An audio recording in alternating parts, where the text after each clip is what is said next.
Hey guys, welcome back to the channel, and today I'm going to be delving back into the Final Destination franchise and picking up where I left off with Final Destination 3. I kind of burnt myself out after the last two videos. They were very research heavy for me just starting out doing this. It was a little too much for me, I think, so we're going to change up the format a little bit, but I'm still going to throw in, like, here and there some behind the scenes facts. It'll be more similar to my newest video about the ring. So it's gonna be like that. With that all out of the way, like, let's jump into this movie and I'll tell you guys what I thought of it. Now, it's been a hot second since I've actually rewatched this one. For some reason, the last time I watched it, I thought it was kind of boring for some reason, and I don't know if I was just having a bad day or something, because upon this rewatch, I had so much fun with this movie. Like, I have no complaints hardly at all with it, and I'm gonna get right into it, but I really do think that they nailed the formula of the first two films in this one.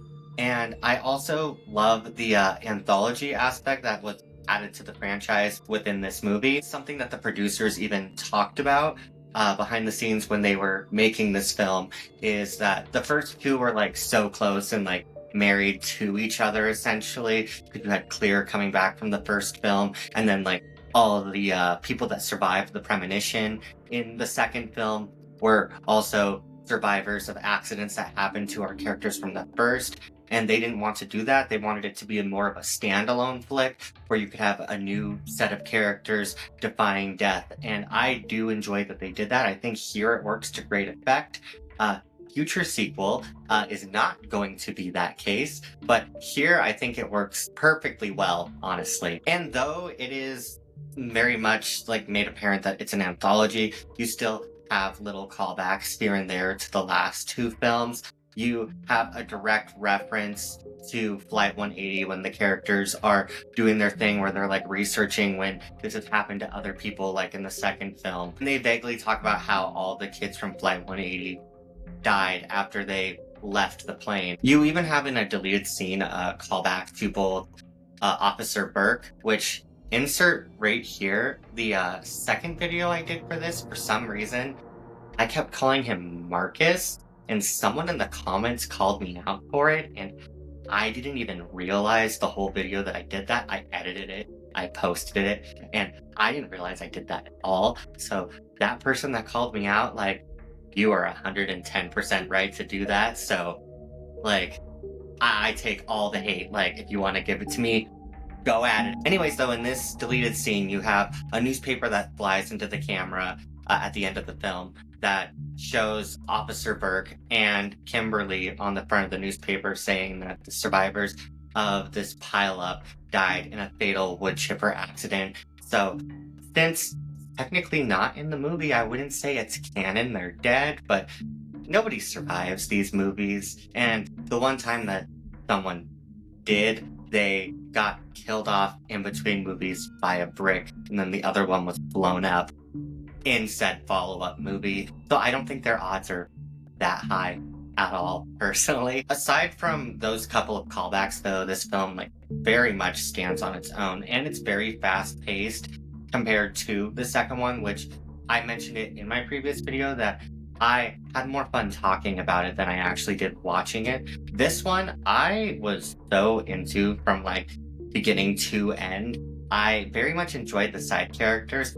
They didn't have depth, but they were so funny to me throughout it. I think they were very well cast. The kills in it are super cool.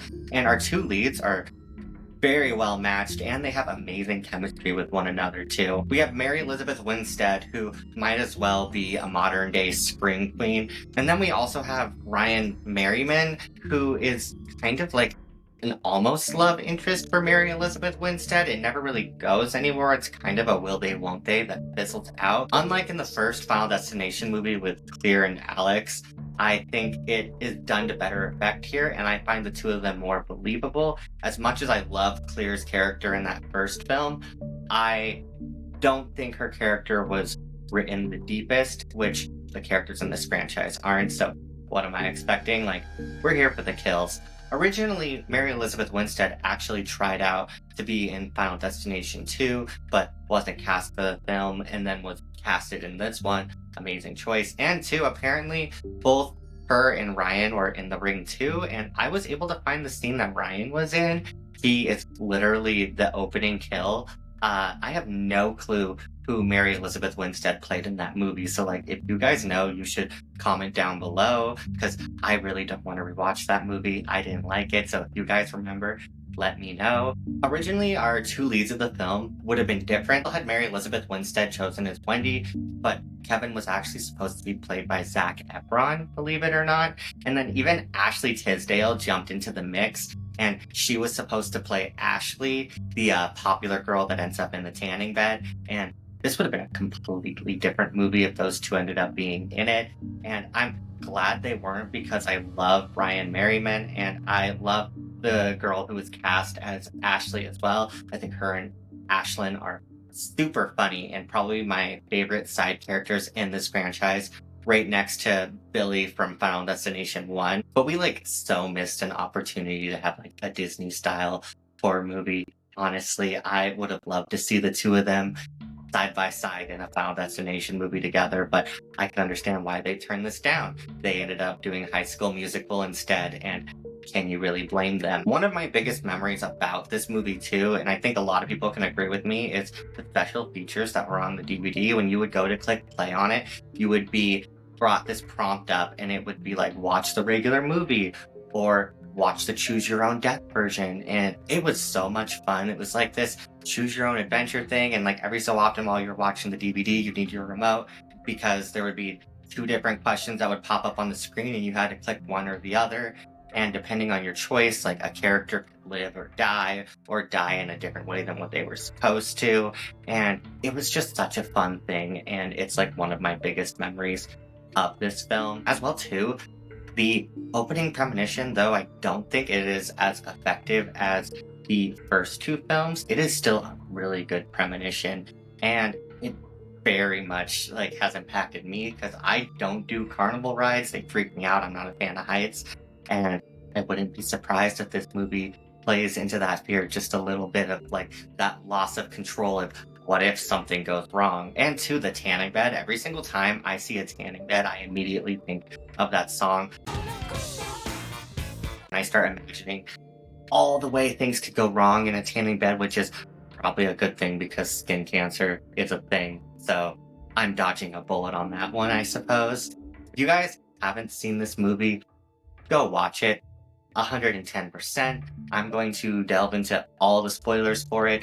So if you think this movie sounds interesting, go check it out. I highly recommend it. It's on HBO Max right now, along with all the other films in the franchise. And if you just enjoy dumb, fun movies, this is that. It's super entertaining. I feel like it's very much go, go, go, go, go. On top of it, too, the kills are a lot of fun, but there's so many dialogue choices throughout this movie that are so enjoyable and poorly written, but acted so seriously that the in-between of the kills ends up being fun, too. I mean, if I had seen their, whatever, humanity, I wouldn't have felt the pressure to look so good. Impress Franklin Cheeks. It's kind of a dark comedy in many ways, I would describe it as. But there is going to be spoilers in this video. It is an older movie. So with that spiel out of the way, let's talk about the film. As I keep stating, I enjoy so many of the side characters in this. They're very stereotypical, but it's so much fun seeing these stereotypes and the way that they're played. The two standouts for me, as I've already said, were Ashlyn and Ashley. I think they're so funny. They very much remind me of a time capsule for the 2000s with their fake tans and their like ugly track suits. They're like the crushed velvet. It makes me think of Paris Hilton and House of Wax, which I think she would have been friends with them too. She was kind of a shallow bitch as well in that movie. Slay. That's hot. Loves it. Yas. Sliving. Those two constantly are dropping these hilarious one-liners throughout the film, even after the roller coaster accident happens and they're going to graduation. They decide they need to go get tan because they need to look their best for all those dead kids that just aren't able to graduate, and they would want them to look good for them because they can. And I just love how wannabe fake deep that is. That was so nice of us. And two, you have Frankie, who is cool, but the actor that plays him plays it so like seriously and playfully at the same time that it's so much fun watching him. And the way both Ashley and Ashlyn riff off of him when they do get stuck with him is very hilarious too. I love how quick they are to call him out for his sexism. And I love that he tries to act like he's self-aware of his sexism when he's very much not.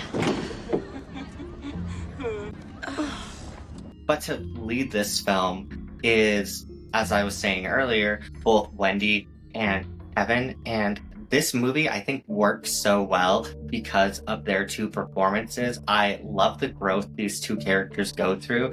They start out as not liking each other at the beginning of the film. The only reason they know each other is because, like, his girlfriend was friends with her boyfriend was friends with him. They wouldn't have hung out otherwise. It's outright stated at one point in the film. But it goes from them going through this awful experience and then having to discover everything that's going on with death. And eventually it brings them closer together. And like I said earlier, it feels almost romantic in a way. And I know I talked about in the first Final Destination movie where I was okay that they cut out that romance subplot in that film. I thought it was cheesy. I would have actually enjoyed if they would have pursued that in this movie, because I actually did think those two were really cute, and it seemed like they genuinely cared about each other as the film went along. And that's one thing that was constantly praised about this movie as well. When you looked at reviews for it, people tore this movie apart, or I should say critics tore this movie apart because it was just an excuse for good killed. One thing they did praise over and over again was Mary Elizabeth Winstead's performance in this film.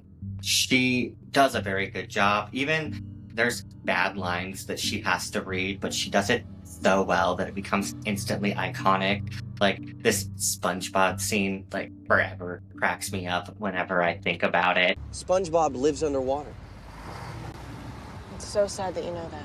Speaking of the kills in this movie as well, they are done so well and to great effect. Obviously, the most iconic one is the tanning bed. It is the first one that we get after the premonition. And I was so disappointed when it came because I realized how much I loved both the Ashleys. I thought they were amazing, but they just had to die apparently. But their scene, I was very pleasantly surprised how well the special effects aged in that. I actually found myself cringing a little bit, even though I've seen it before, when they're in the tanning bed and you see their skin start to bubble up and everything. Like, it's a very effective scene, and there's a reason why there is a stigma behind tanning beds, and it's because of this movie. And again, too, the fact that this franchise was able to pull off something so memorable and iconic the third movie in. Like, I give massive props to this movie. I can't stress this enough. Final Destination did not change the horror genre by any means, but it is very prevalent in pop culture. And with a whole bunch of people with anxieties and fears, people know these scenes, and I can never give enough credit for that. Here's to hoping the Space Needle in Final Destination 6 does something similar to that. But even though that ended up being the most iconic death and my favorite diva bitches ended up being gone from the movie, we still had plenty of kills that were very well done throughout. Even Frankie's death, he ends up getting like car motor to the back of his head and his head like explodes, and when you see it like launch forward after the fans start to go off again once the wreck's over, it looks really cool. You have these two emo punk kids, and both of their deaths are really fun. But one of them is at like a Home Depot, and she ends up falling backwards straight into a nail gun, and it starts shooting into her head over and over again. And I just want to throw this out there. There is a clip from the Dead Meat podcast where they do this game where you have to guess the kill in a movie by just hearing the audio. And I immediately knew I saw this movie way too much as a kid, because the moment I heard the squeak of those shoes, I knew exactly what movie it was. And I was like screaming at my phone low-key, being like, oh my god, it's this one. Sorry, what? Sounds like someone's skidding their heels. It sounds like against that. the Is this in ground. a gym? Yeah, right. No. Yeah, it sounds like As best I can, as far as I don't know, it's not. sounds like squeaky Yeah. tennis shoes or something. Then you have the other emo guy at the end of the movie. This giant sign like falls over and crushes him, and like half his body gets split off and comes flying out. And he's still like giving the middle finger at the end, and it's so funny. I love it, and you very much feel it more in this movie as I'm talking about these kills, that each scene is just building up to the next kill. It doesn't work as well at all when it's so choreographed for the audience, but in this film it's just fun because it never misses a beat. And like I said too, the in-between scenes, there's all this like really cheesy dialogue that like builds into it that just makes it more fun to watch. And it's a good popcorn teen flick is how I feel about it at the end of the day. There's like little inclusions too that I think were genius. The car radio playing "There's Someone Walking Behind You" is a super fun inclusion. Every once in a while I randomly get that song stuck in my head because of this movie. That alone though just adds to the playfulness of this movie and like shows you that it's not trying to be serious and it's not taking itself seriously. It's just trying to have fun, and it wants you to have fun with it too. And I think it's done to very good effect because you can still tell that they were trying to make an entertaining movie by the end of this. One thing that I kind of want to critique a little bit, that's kind of a twist at the end, a very poorly done twist. Throughout the film, you have all these pictures that were taken at the amusement park, and each picture hints at how each character is going to die throughout the movie, whether it be something that was in the background of a shot with them, or if it was something bad that happened with the picture. Like there was a picture of both Ashlyn and Ashley that's all out of focus, and there's like red coming up, and that hinted at them burning to death in the tanning bed, just as an example. But there was a picture showing that there was 2 other people on the roller coaster that they didn't know who they were, and that makes no sense to me whatsoever because you don't even really see them while they're on the roller coaster. And it ends up being Wendy's sister, and it is the most forced twist. And I have to admit, when you find out that it was her sister and her sister's friend that had snuck onto the roller coaster, but for some reason just chose not to tell anybody that they were also on the ride, the moment that comes out, her friend dies. And it's so funny because I think it's supposed to be shocking, but the character had no lines whatsoever. And I know she had a name, but I cannot tell you what said name was. She was very much there just to have an extra body for the kill count at the end of this. One thing I always kind of find funny in these films too is, for some reason, death always waits a few months before finally getting our protagonists from throughout the movie and goes and kills them. It happens in the first one, it happens in the second one, and it ends up happening in future sequels. It's honestly something that you could throw on a Final Destination bingo card 110%. Death is fucking complicated. It's like 5 months later, and all of our characters end up going on a subway, and Wendy has a premonition that they're all going to die. But when she wakes up from the premonition, they're all on the subway, there's no way to escape. And essentially it's hinted at, or told without showing you, that all of them are dead and they weren't able to escape death that time around. And I have to say, I do really enjoy the subway scene. I find it disappointing that we have yet more characters in this franchise that weren't able to escape, but at the end of the day, who can escape death itself? Like, we all gotta face it sometime, right? Test screening showed this other scene where all the characters are at this 4th of July event that does still happen in the theatrical cut of the film. But originally, after the goth guy gets crushed by the sign, they all think that they defeated death, and it ends with the camera that hinted at everyone's deaths on the ground, and then it opens up and flashes. Test audiences weren't really a fan of that ending. They didn't really think it made sense.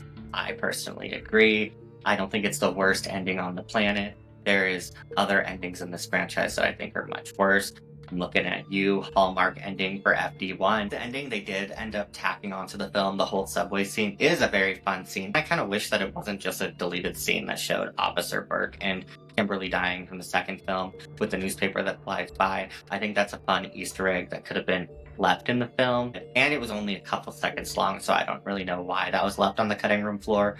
And on top of it too, like, might as well do it. I mean, you're never gonna see those characters again. Like, just saying. Another thing I want to mention too is you guys probably have noticed that in this video, I have not talked about Tony Todd at all and given him the praise that he deserves. That's because he plays a very small role in this, and though I find it disappointing that we actually don't get to see the coroner or have a scene with him with our new set of survivors, I am very much glad that they still had him in this film. They had him voice over the devil statue that was over the roller coaster, and there's a scene on said subway I was just talking about where he's the conductor talking over the intercom. The next stop is the end of the line. And I'm really glad that they still had him in the film as an Easter egg to others and kept him included, even if he wasn't shown on screen. But damn, do I wish that we got some more screen time with him, because I want so much more character growth for him. And I'm very much hoping, since the new one is his last film, that we get those scenes, because I've read articles that talk about how we're going to get more backstory with the coroner, and I really do want that. And I think it's an amazing send-off for Tony Todd to end in this franchise. It's almost poetic in a way. I don't know if that's dark or cryptic to say, but that's kind of how I feel about it. Anyways, though, that about wraps my thoughts up on Final Destination 3. Again, this movie is such a fun ride, and you guys should watch it. Again, if you haven't watched it recently, go watch it now. Don't just watch my video. Have a good time. It's a fun, dumb movie. Like, what are you doing? Go check it out. But anyways, this wraps up this video. If you guys enjoyed it, like, comment, tell me what you thought of this movie.